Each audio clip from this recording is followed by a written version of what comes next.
Dear students, this is the last video of the chapter Understanding Secularism. After discussing the whole topic, we came to understand the importance of secularism. Now, in this video, I would like to give you the glimpse of the different countries of the world, that how they are going to interpret the meaning of secularism.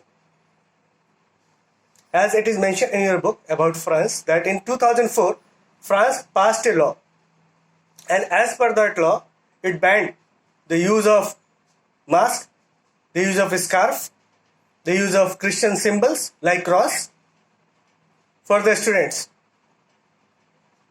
And this act or this law attracted a lot of criticism in France. Why? Because the immigrants were coming from all across the world to the France, and they settled there, and initially they were allowed to practice their own religion.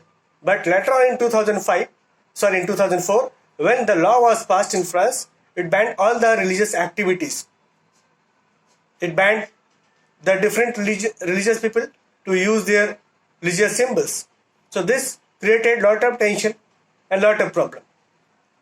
In China also, the situation became more critical when China banned the use of burqa or a particular mask that is worn by Muslim women in some areas.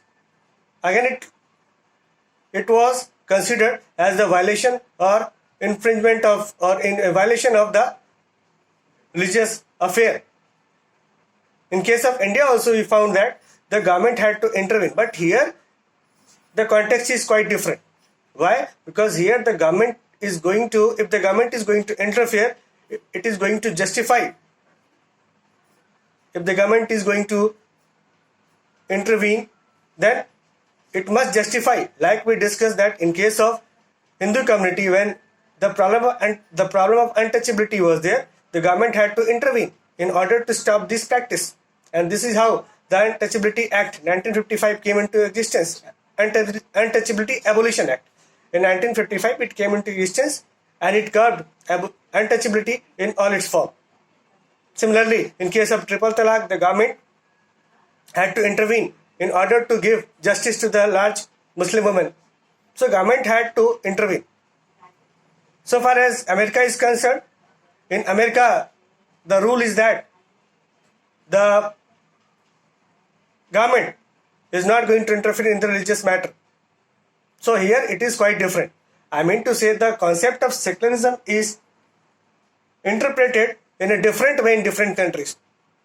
But so far as India is concerned, why India is well recognized all over the world? Because of its liberty, because of its liberal nature towards the word secularism. And actually it is not in the theoretical form, but it is also practiced in reality.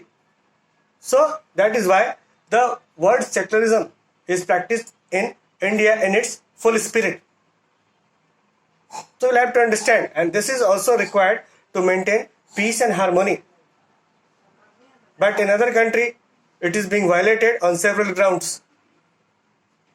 Now, one point is mentioned in your book that is very important, that how can you differentiate between the American secularism and Indian secularism. So as I told you initially, that Indian secularism is very noble in its concept, but here one point is that the government can intervene in the religious affair of a particular community in the large public interest. But in case of America, the government cannot interfere in the religious matter. It is curbed, it is banned by the law of that country. So this is the first difference, and this is the last difference between the American secularism and Indian secularism. So you'll have to understand, we'll have to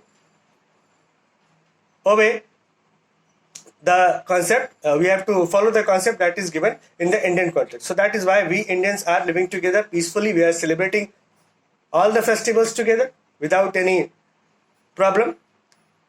We are celebrating Deepavali with the same happiness we are celebrating Eid. We are celebrating Guru Parv with the same happiness we are celebrating Christmas. So this is the God gift, or this is the gift that is given to us by our constitution. So basically the constitution has granted the secularism, and secularism is the gift that has been granted to us, and because of this gift we are living peacefully in our own country without any disturbance, without any problem. So this is all about secularism. Thank you. And you have to complete the syllabus. We have to complete the glossary part also, and please go through the important questions that is mentioned as an exercise in your book. Thank you. Thank you.